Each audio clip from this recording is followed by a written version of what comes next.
So this week we're going to kick off. We're talking about MPs' expenses.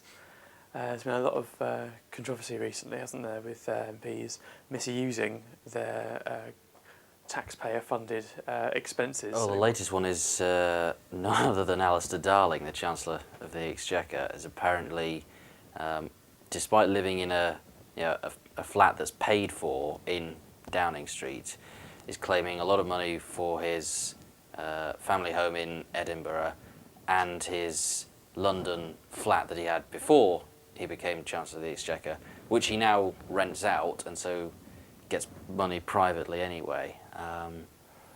You've really got to ask yourself, how they can justify all this when, young people, everybody, are losing their jobs in the recession. They're finding it very hard, and yet you're getting hundreds of thousands of pounds paid out in expenses, which really a lot of people are seeing as unnecessary nowadays. Yeah, I mean, I basically, through these news stories, I've kind of heard that the problem is that no government wants to put up MPs' wages. So they have these allowances and they treat them actually as some of their wages because that's the way it's kind of seen apparently in Westminster, that these allowances are the wages that that no government wants to increase. So obviously the next government basically has to sort the issue out, because there's always going to be problems with MPs' expenses if they don't increase the wages according to what MPs want. I mean, it's understandable. These guys, part of their job is to run all over the country, and they are sort of based in London, in Westminster, and they've got their constituency. It's understandable that they need to have some way of covering that, because obviously if they have to go on sort of diplomatic trips all over the place, or they have to travel, I mean, fair enough, they should be able to claim that back. But I think they do take horrendous liberties with it. They really do. I mean, there's the other thing about Jackie Smith's husband last week ordering porn on his expenses. I feel like I'm paying taxes so that someone can look at porn. That's not right. That's essentially what's happening. Well, of course, the plot's just thickened with the Jackie Smith story. I was reading today that she's actually used taxpayers' expenses to kit out her second home in London. There was a list published. You don't know how reliable these lists are in the papers, but there was a list. All new kitchen equipment, patio heater, fireplace, coal deliveries, even a toothbrush holder.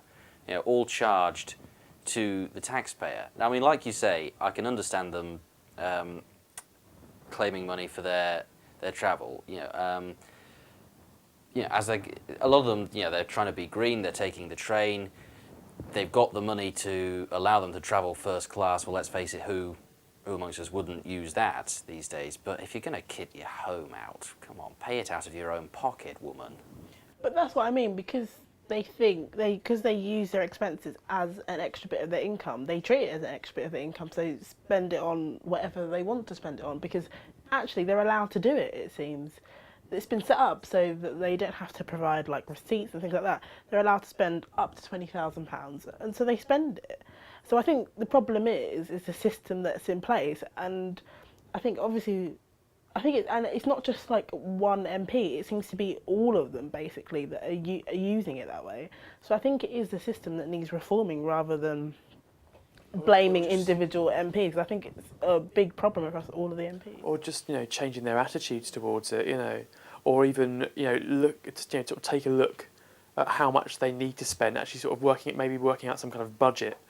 Thinking, right, to do my job this year, I'll need to spend this much money, and then give them that, and that's it. Because at the end of the day, we're paying for it, and that's not right at all. No, I mean, I know someone that suggested that maybe MPs who don't live in London, central London or whatever, should have like MPs kind of dorms.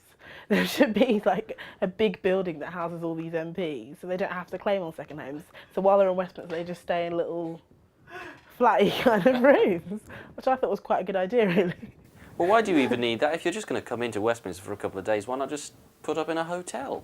That's going to be probably the cheapest option all around. Because I mean, what happens to these houses half of the year when they're not in them? Exactly. Well, what happens to them once the MPs are no longer MPs? They get to keep them, and they've had someone paying for them the whole time, and they get to sell them on and get the money, don't they? So that's not right at all.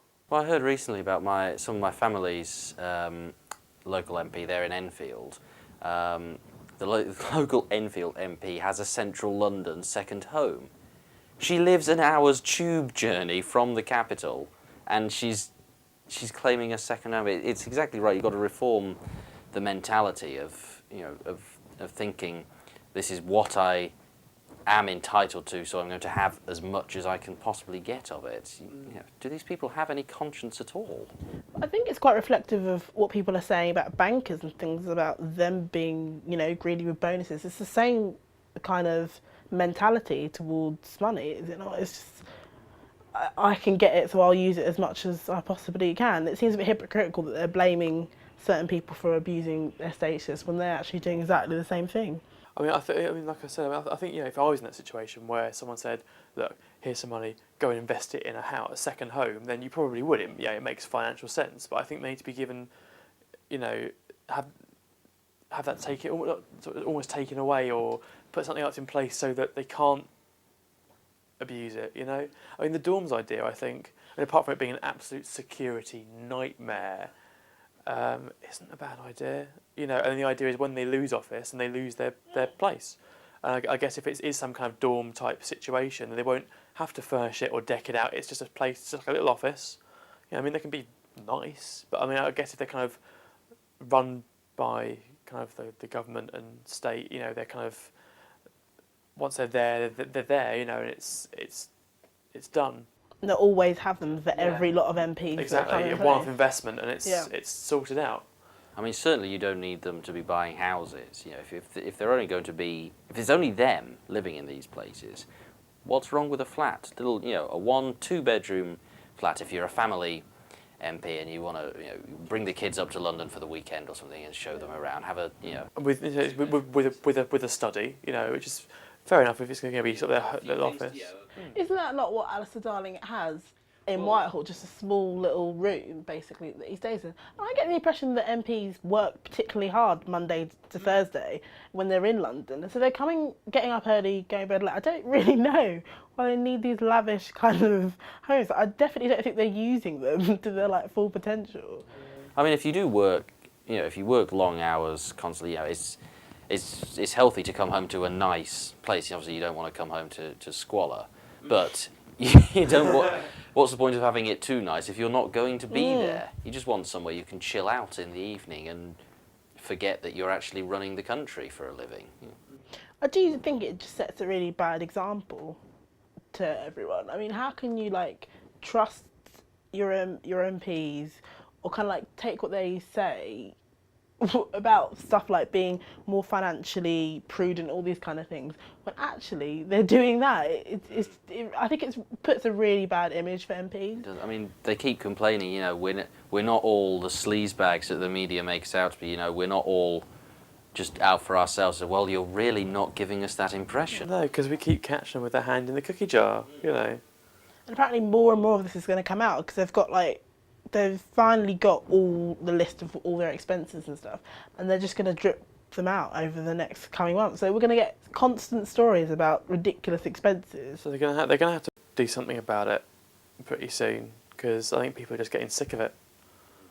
It's just another thing that is really angering people, I think. It is, yeah. Well, I mean, I heard one MP take an interesting line on it the other day. He said, we do need these expenses to help us do our job, but the most important thing we can do is make them public, is actually publicise our accounts, let the people know what we're spending the money on. That way, you're going to avoid the problem of things being leaked out into the tabloids and a scandal coming if you have more freedom to get the information out there. Yeah, I think people will be a lot more conscious about what they spend it on as well. I think if they know that they're under public scrutiny, which they should be, they're public servants, they're elected to represent us, we pay for them. I think, if they know that they're accountable in that way as well, then they're going to be a lot more careful about how they spend them.